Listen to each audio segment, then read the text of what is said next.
আমি চিন্তা করতেছি হিরো এক্সট্রিম 125 নিয়ে নেব আমার এই হোন্ডাটা বিক্রি করে দিয়ে। আর এই সিদ্ধান্তটা কীরকম হবে আমি বুঝতেছি না। তো আশেপাশে দেখি যে সবাই হিরো এক্সট্রিম 125 নিচ্ছে, আর রিভিউ তো ভালোই দিচ্ছে। মানে আমার মনে হচ্ছে যে আমার এফজেডের কাছ থেকেও ওটার সার্ভিস ভালো পাবো। আর জানি না কীরকম পাবো, বাট আমার কাছে মনে হচ্ছে এরকম।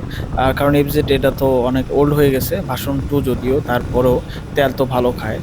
আর ওইটাও তো মনে করেন সেম ফ্যাসিলিটিস পাবো, বাট তেলটা ওইটা সাশ্রয় ভালো হবে। তারপর আবার মনে করেন যে ব্রেকিং সিস্টেমটা ভালো হবে, যেহেতু এবিএস। আর এফজেড ভার্সন 2 যেটা আমি ইউজ করতেছি, যেটা চালাচ্ছি, এটা তো আর এবিএস না।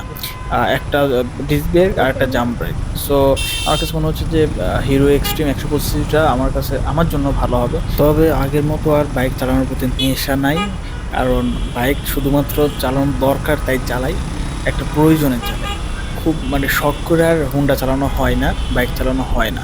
একটা সময় গিয়ে মানুষের এরকম একটা অনুভূতি চলে আসে। বাইকের প্রতি ফ্যাসিনেশন যেটা থাকে একটা সময় গিয়ে, তারপরে আর থাকে না।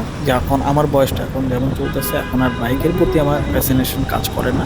শুধুমাত্র চালানো দরকার তাই চালাচ্ছি। আর বাংলাদেশের তো রাস্তাঘাটের অবস্থা জানেননি। এই যে এখন আমি বিজয় সরণি হয়ে ঢুকতেছি, ফার্মগেটে ঢুকবো, রাস্তাটা খুবই দারুণ করছে এবং এইখানে হোন্ডা চালায় খুবই মজা পাওয়া যায়, যেটা অন্য রাস্তাতে অন্য রোডে গিয়ে একদম হাত মাজা মাজা মাথা সবই ব্যথা করে ধরে যায় এবং মানে বিরক্ত লাগে। তবে এই রাস্তাটা আমার শুধুমাত্র একমাত্র ভালো রাস্তা আমি মনে করি, যেটাতে বাইকাররা খুব কমফোর্টেবলি সেফভাবে বাইক রাইড করতে পারে।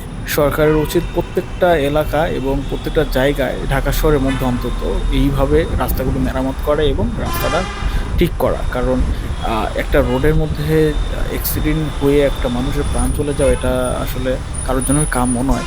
সো একটা রোডটা কিন্তু, রোড কিংবা যাই বলেন না কেন, রাস্তা কিংবা রোড সব থেকে গুরুত্বপূর্ণ ভূমিকা পালন করে একটা বাইক রাইডার বলেন বা প্রাইভেট কার রাইডার বলেন বা রাইডারদের বলেন। এদিকে শহরের মধ্যে রিক্সাওয়ালাদের তাপে আমরা বাইকাররা নাস্তা না বলছি, শুধু বাইকার না, প্রাইভেট কারওয়ালাদের, বাসওয়ালাদের বা আমাদের সকলেরই ঝামেলা হয়ে যায় এবং অ্যাক্সিডেন্টও শুধুমাত্র রিক্সাওয়ালাদের জন্যই বেশি সংঘটিত হয়। বিগত বছর দেখবেন বা বিগত সময়ে দেখবেন যে রিক্সার জন্য কতগুলো অ্যাক্সিডেন্ট হয়েছে এবং স্পট ডেট অনেক অনেক বিগত বছরগুলো, বিগত মাসগুলোতে দেখবেন।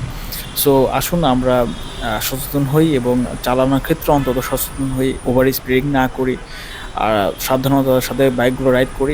ইভেনচুয়াল আমরা যেন বাইক রাইড করার সময় ফোন, হেডফোন, হ্যাঁ, এইগুলো যেন আমরা ইউজ না করি। অবশ্যই আমাদের সচেতন থাকতে হবে এবং সাবধানে মেনটেন করে বাইক রাইড করতে হবে।